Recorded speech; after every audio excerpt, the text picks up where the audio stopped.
We worship you, oh God. We worship you, our God. We have no other God, only you, Jesus. Siyaphakamisa Nkosi ephakemeyo, siyaphakamisa Dwala elimileyo njalo, siyaphakamisa udlela hlatshwa, siyaphakamisa Ndodana kaNkulunkulu ophezulu konke, siyaphakamisa I am that I am, siyaphakamisa the Alpha the Omega, siyaphakamisa Jehovah Shammah, siyaphakamisa Jehovah Bhagiphagisem. We honor your name. Baba size kule ndawo sizothi kuba bonke onkulunkulu abakhona, there is none like you. You are the unique God. UnguJehova igama lakho, inkosi enamandla, inkosi ebhinqa amandla njengengubo, inkosi eyayikhona emaphakadeni, oShamaya esekhona nesazoba khona phakade naphakade. Sikunikeza udumo. Our God, we love you. Jesus, we love you. We bless your name. We magnify your name. We glorify your name. Oh, Shandayalaya. We bless your name. We salute you. Woo! You are worthy. Worthy to be lifted up. You are worthy. Nesalo sezukuso somkhosi sikufanele. Keshanda mama, ela moko shanda ya la mama mama keshanda ya, ula manda kashanda mama mama seya la ma, ushakale kesenda moko shamaya, ila kashanda makazia, ukashanda maya, ula kashe. We bless your name. We bless your name. We bless your name. We worship you. We worship you, our Lord, our Messiah, our Redeemer, our King, our God. We love you, our Savior. You are everything that we need. Oh, hallelujah. Thank you, Jesus. Singamshayela izandla senza umsindo omfanele uJesu wethu. Senza umsindo ofanele iwundlu. Shanda lamoko, shanda mama. He's worthy of all glory. He's worthy of all adorations. We bless your name, oh God. We love you, Jesus. One more time, church. Shayzanda for Jesus. Yes, he's worthy. Hey! Igama lakhe liphakanyisiwe. Igama lakhe linamandla. Igama lakhe ligcwele. Igama lakhe lumbhoshongo onamandla. Igama lakhe ligqumisa onke amadoda akhona emhlabeni, akhona ezulwini, akhona nangaphansi komhlaba. Igama lakhe linamandla, libona ubumnyama kubaleke. Igama lakhe lihlonishwa nami imoya namadimoni bows. Oh Shamama, in the sound of his name. Jesus, we love you. Jesus, we love you. Thank you, mighty God. Thank you, Jesus. We may be seated, church, in his presence. Egameni likaJesu endamandla wonke. Sihlezi phansi kanjalo siphinde uJesu wethu ngezandla one more time. Oh yes, oh yes, oh yes, oh yes, oh yes. Thank you, Jesus. Thank you, Jesus. Thank you, Jesus. Thank you, Jesus. Thank you, Lord. Amen. Oh, hallelujah. Ngicela sibe sivula ngisabingelela 1 John chapter number 3. I won't be long because of our time. It's almost over. I'll be very short. 1 John chapter number 3. The first letter of John chapter number 3. Sibingelele egameni likaJesu. Mfundisi Maphumulo nomama. Lisudlamini egameni likaJesu. Hallelujah. Service of God sinazo kwi-media siyabingelela kakhulu. Foka Makubane noNgwane siyabingelela. Amen. Kwi-sound worshipers. Amen. Abangcwele bonke siyabingelela egameni likaJesu. Amen. Hallelujah. Awu hallelujah. Ngiyafisa sefikile.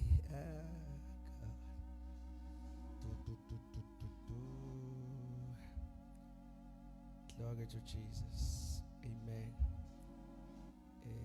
Ngifisa sifunde bangcwele John 3. John 3 verse 1.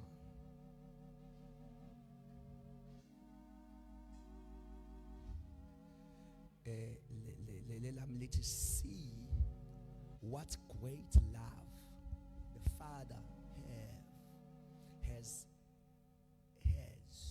on us, that we should be called children of God, and that is what we are. Amen. Hallelujah. And that is what we are. Begano thando olungaka asinike lona ubaba uthi sibize ukuthi silabantwana bakhe futhi siyibo. Aw amen. Aw hallelujah. Futhi siyibo. Verse number 2 uthi, dear friends, now we are children of God, and what will be has not yet been made known.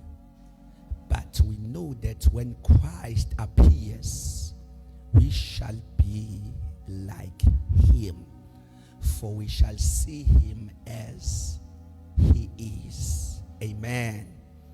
Oh hallelujah. Oh hallelujah. Are you still there, bazalwane? Oh amen. Lithi singabantwana bakhe selifaka ingqondo ukuthi akakabonakala siyoba yikho kodwa mayibonakala sizofana naye. Aw amen. Aw hallelujah.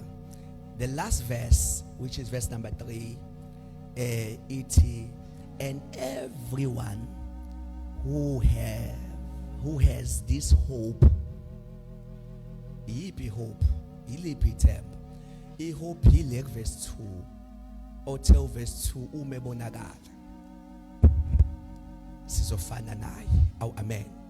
Akakabonakali njengamanje, akakaveli, so it's a hope, ithemba. Aw amen. Abanye ke emhlabeni they believe ukuthi usazobuya, abanye abakholwa ukuthi usazobuya. Aw amen. But uthi John, labo ke abakholwayo, they purifies themselves, bayazihlambulula impela. Aw amen. Can we pray? Father, thank you for the reading of your word in the name of Jesus Christ. Amen. Bazalwane, I won't be long, just for a few minutes. Sifunda incwadi kaJohn cishe incwadi le esiyazi kakhulu. Aw amen. Yokuthi bhekani uthando olungaka lokuthi sibize ukuthi singabantwana bakaNkulunkulu. Aw amen. Ukhona uthi amen kulendlu Jesus. Aw amen. Singabantwana baka uNkulunkulu. Uthi bhekani uthando olungaka. Umuphi lo John ubhalela?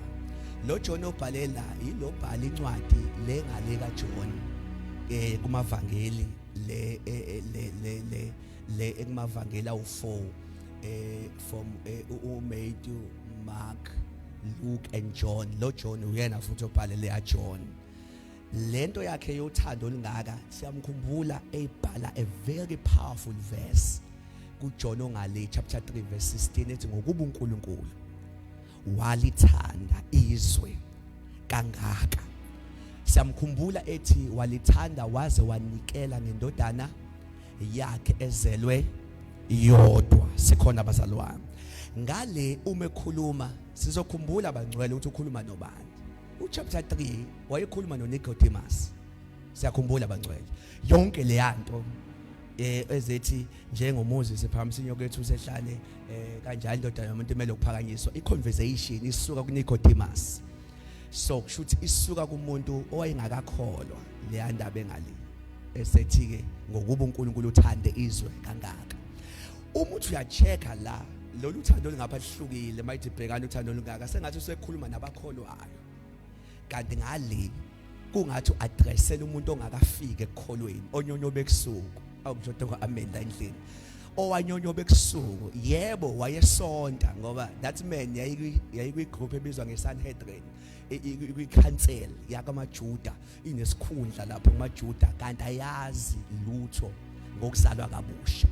Umizwa uJesu ekhuluma bangcwele sengizonidedela yavele yahlabeka kwacaca ukuthi njengamanje njengoba ihlabeka insindiso iChristianity ifike vele kunezinkolo eziningi. One of them kwakuyiJudaism, kwakukhona inkolo yamaJuda. Uma oNicodemus bephethe beziphathimandla bebiziphathimandla bethenjwa ngaleso sikhathi. Uma kufika into kaJesu ike yanganakwa emncane yanganakwa ekhula beyitshela ukuthi iseyiform of iJudaism. Yingakho mhla ivela even amaJuda athuke, ingakho mayibulawa kabulawanga nje abantu wabulawa yiwo amaJuda because lento esikuya kuyona yamaJuda ifike ikhona iJudaism kodwa kwacaca ukuthi ihlukile kunenkolo yamaJuda. Ongisho ngo-amen la. So le esiyiphethe akiye yamaJuda yayikhona iJudaism. Lokho ungahamba ukwenza study sakho you will see as kukhona amaHindu kukhona amaMuslim iJudaism nayo imele inkolo neChristianity imele inkolo. Sikhona bazalwane uma efika uJesu wafika ekhuluma ngale wafika eyikhulumela kwathinteka le ndoda uNicodemus. Into ethinta uNicodemus eyokuthi bayamdiscuss uJesu as a council. So manje ingozi lento ukudiscuss uJesu ngoba fanele bolalela utheni mase bediscuss kanti ngesikhathi bediscussa amazwi kaJesu ayingozi. As much as bafuna ukwadiscussa babe risk ukuthi bevele behlabeke ngoba amazwi akhe anamandla.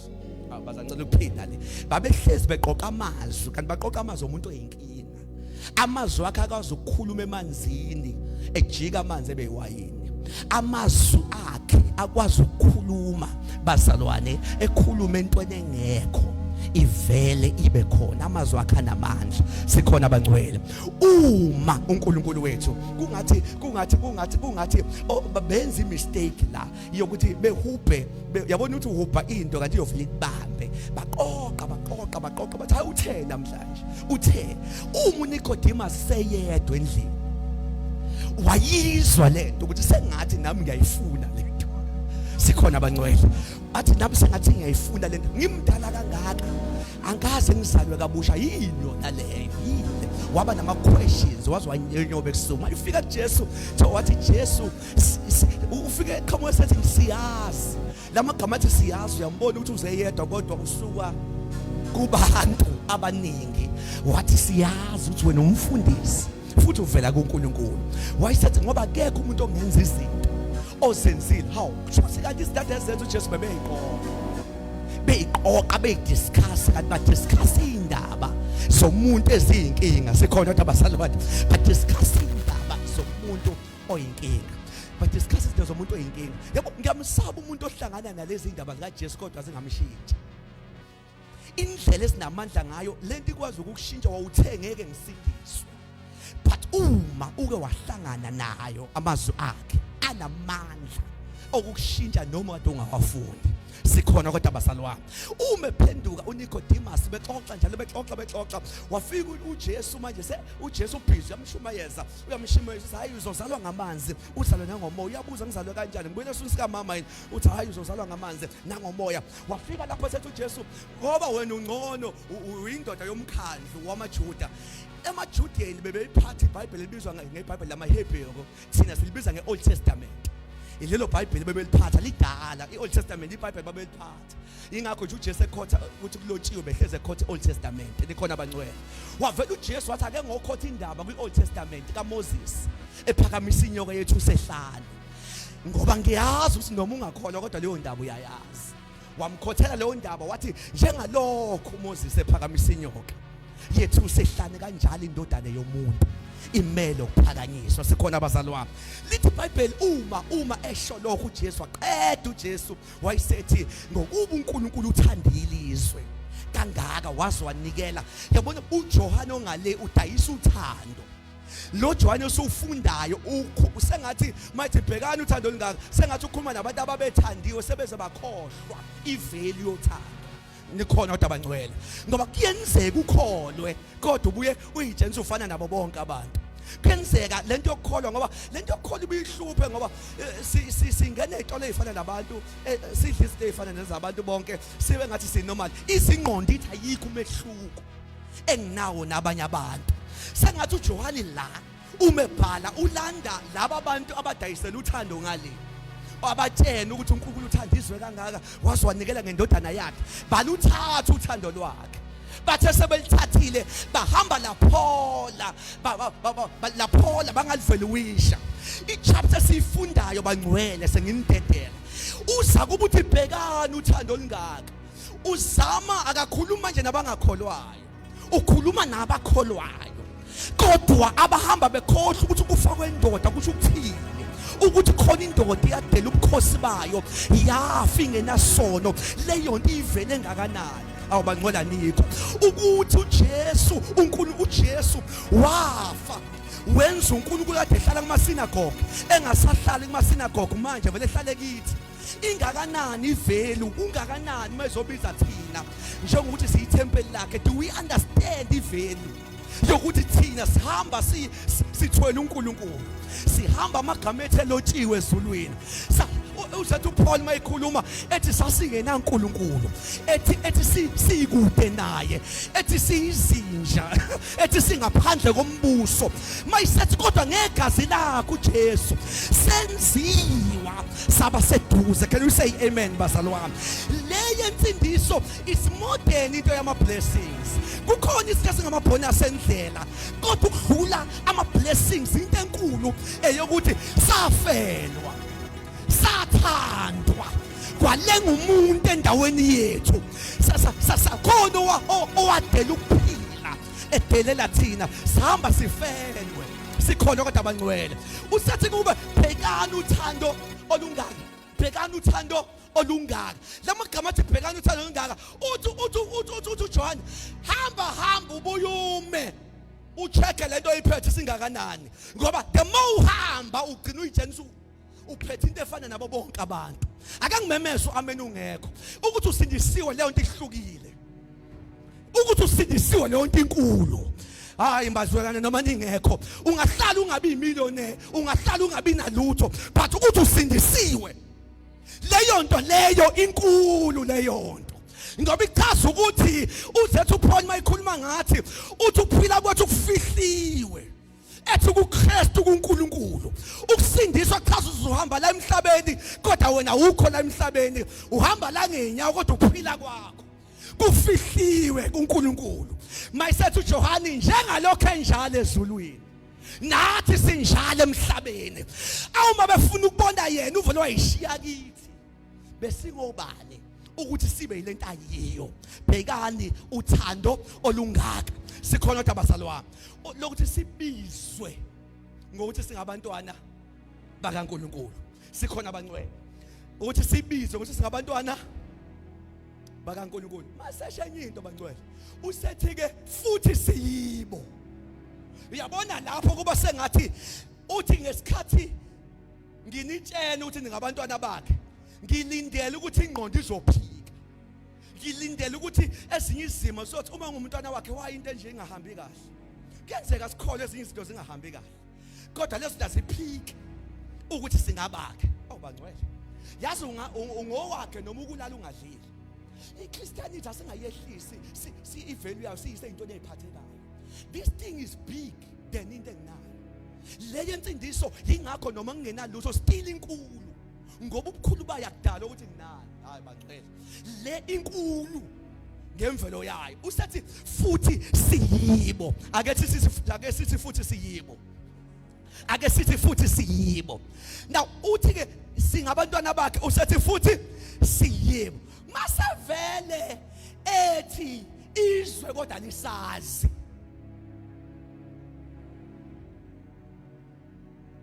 Hayi bazalwane. Mayisethi izwe uthini uJohane ongale ngokuba uNkulunkulu wathanda izwe. Izwe obani? Abantu bonke emhlabeni nje abangakhona. ngapha thina mase sithandiwe ngapha uthandiswe mase samukela uthando siyaphuma ezweni siba abantwana mase ngapha sesichazwa kuthiwa ke izwe laba abagcine bethandwe ngale bathandwa bangalithatha uthando siba yinto abangayazi uthi izwe alisazi ake uthi izwe lisazi lamagama athi izwe lisazi lichaza ukuthi uyinkinga uma uzophila impilo engaphila nomuntu ongakhona uyinkinga uma uzogcina in the limitation yempilo la khona nomuntu ongakholwa egcina khona kudinga kube khona ezinye izinto ethi lezi ezingiboostayo ukuthi noma engangakholwa sifunde into elinganayo mhlambe efunde kakhulu kunami kodwa ikhona into engikwazi ukuyenza ngenxa yevangeli nangakwazi ukuyenza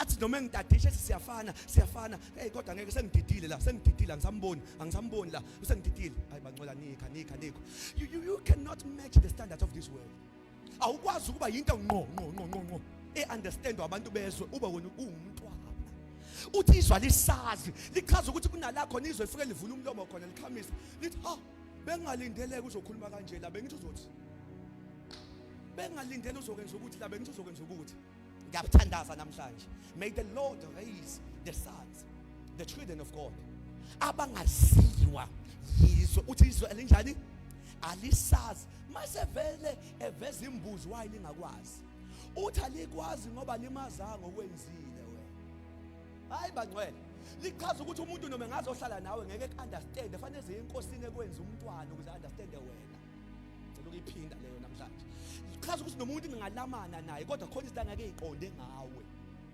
up until efika kumuntu okwenzele into yiyo bese yaqonda ethi oh ingakho umfethu enza nje oh ingakho dadewethu enza nje oh God hallelujah oh Jesus Christ awuthi makhelwane kwenze njani wafriza nje bazalwana umthini makhelwane ngehlombe uma enenkinga uzama omunye ngemuva futhi are you there child of God ukhona kodwa awumthenisi ukhona kodwa awumthini usukhona kodwa that's why is statistics sokuthi amaKristu eSouth Africa awu 80% baba siyinkolo enkulu ngepercent lela percent alisho lutho ngoba inqwaba is just amagama nokusonda ukuthi bangabantwana babo umuntu check impact ezweni lethu uyabona ukuthi ukube ngempela 80% fangabe kuyacaca manje akucaca ngoba bathi bengabantwana bakhe befike abangabona abantwana bedakwa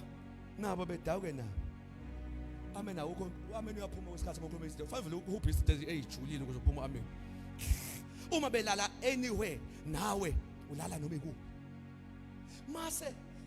mase bethi hayi lela percent lishopsile ngoba ukube ngempela lela percent elabantwana shuthi ngabe u20% kuphela ongakhona ngoba kuthiwa 80% amaKristu why pho impact ingabonakala inginalokho yazi kunezinkolo esezidlulayo ukuthi ama-culture awo asaziwa ngisho umuntu ongakhonzi khona why abantu bakhona impilo yakhona bayiphile yabasobala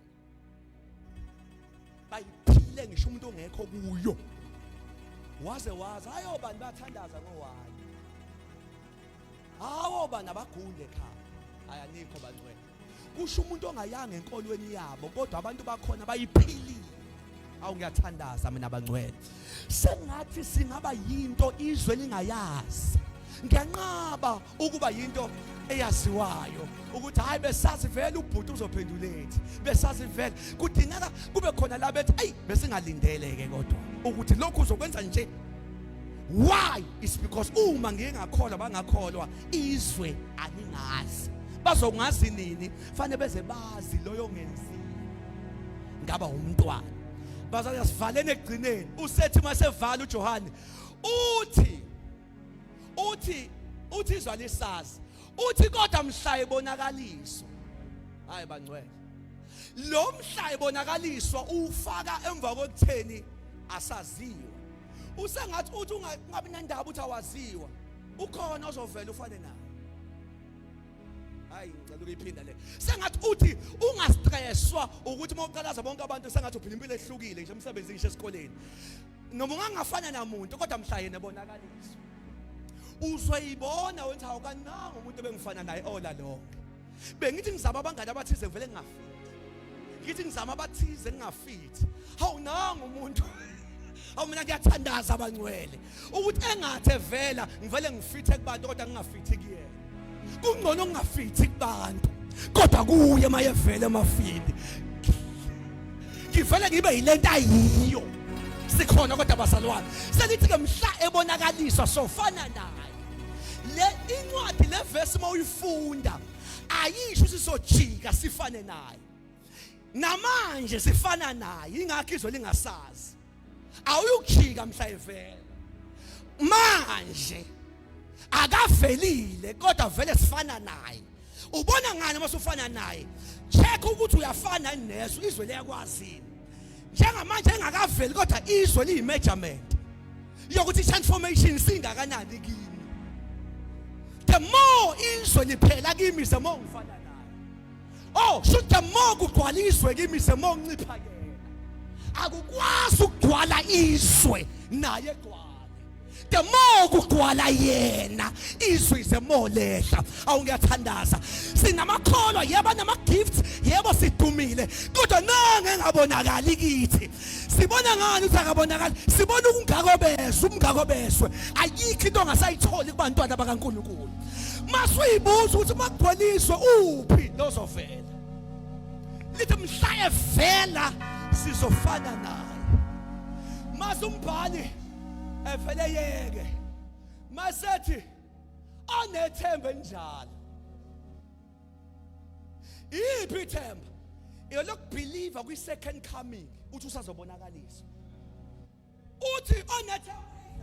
Hayibo, awuyihlambululi ngoba usaba umfundisi wakho, ihlambulula ngoba unethemba uthi uzobonakaliswa. Ngicela ukuphinda abangcwele. La uyihlambulula uyihlambululela umuntu. Kuya ngokuthi unayo ni hope yokuthi ngenzeka ngingakalali vele vele. Ngenzeka kusasa vele. Manje lento yokwazi yokuba nethemba lokuthi engavele noma inini ivele ikwazi ukuthi njalo uyihlambulule. Leli gama uthi uyihlambulula abafundisi liveza ukuthi kuyenzeka phakathi kokuthatha uthando nokuvela kwakhe ungcole. Akulona iphutha ukuthi ungcolile. Iproblem ukuthi ungakhuli. Ukuthi awu ngiyabonga ukuthi ngicole engakafika. Ihlambulule. Uma uke wakhohlwa ukuthi usazovela emafini, lela themba lanyamalala kuphela ukuyihlambulula. Ukuyihlambulula kuyona into yesonto elithize eyabathile phakathi emasontweni abayifiyu abakhonza benethemba lokuthi ngenzeka singafiki kuDisemba. Ngiyabuza omunye umntwana on WhatsApp uthi baba kungako kusele ukuzibonakaliso uJesu athe fanele kwenzeke before ifike. Ngithe mntanami sengichecke ngachecka angiboni ngisho God okusele. Uthi ha. Uthi ha, shuthi kanti sengafika noma inini. Ngithi mina unfortunately ngampela yinoma inini. Ngenxa ukuthi izinto athe ziyimpawu seyifike zonke. Namhlanje ngifuna ukuvala la ukuthi Nkosi buyisa ithemba lethu lokuthi sazi ukuthi njengoba uhambile uzethi uPeter inkosi ayilimi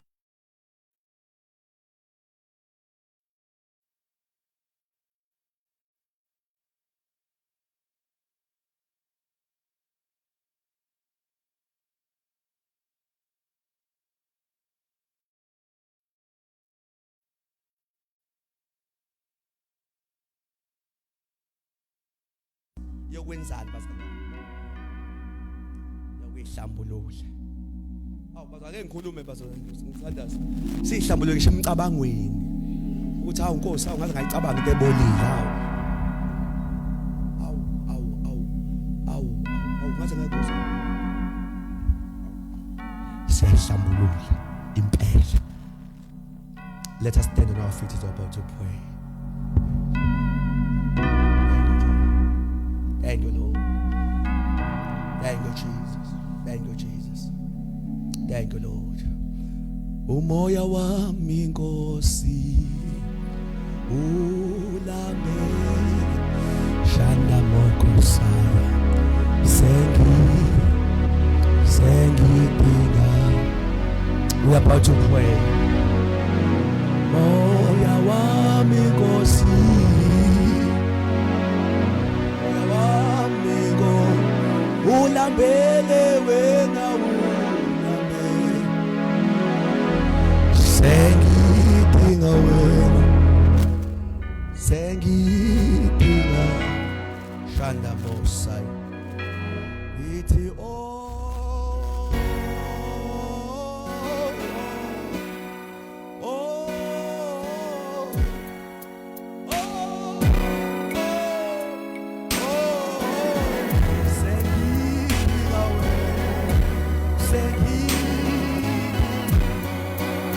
God, ake sisho kokugcina abantwana.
Baba wethu kwele siyabonga namhlanje izwi lakho linamandla izwi lakho liyaphila.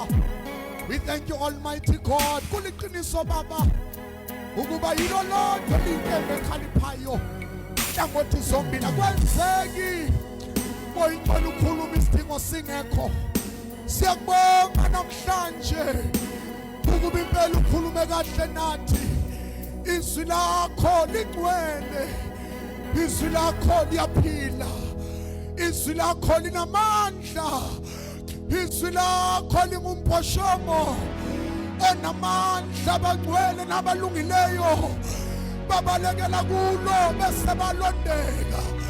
Ingwena lodwa wafika ngale emhlabeni kwakungekho lutho kodwa wakhuluma ngalo umhlaba wonke walalela. Siyabonga babetambama namhlanje na sibonga moyingcwele ukuba usikhumbuze ukuba noma ngayintoni esidlula kuyo noma ngabe kuthiwa kunzima kangakanani kodwa siyabonga baba ukuba mhlawuphela kodwa siyafana nawe. We bless your name Almighty God. Linamandla izwi lakho, linamandla izwi lakho, linamandla izwi lakho, linamandla izwi lakho, linamandla izwi lakho, linamandla izwi lakho, linamatokoposilama, linamamamayatana besaya, unababa bakosamatama, utanababa bakosaya, unababa bakosa, linamandla, linamandla.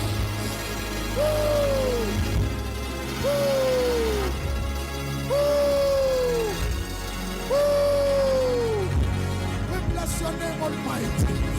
Ukwelema buyakhazimula. Welikigama ndajesu Kristu owafa wafuka ngosuku lesithathu. In Jesus' mighty name. Thank you, Jesus.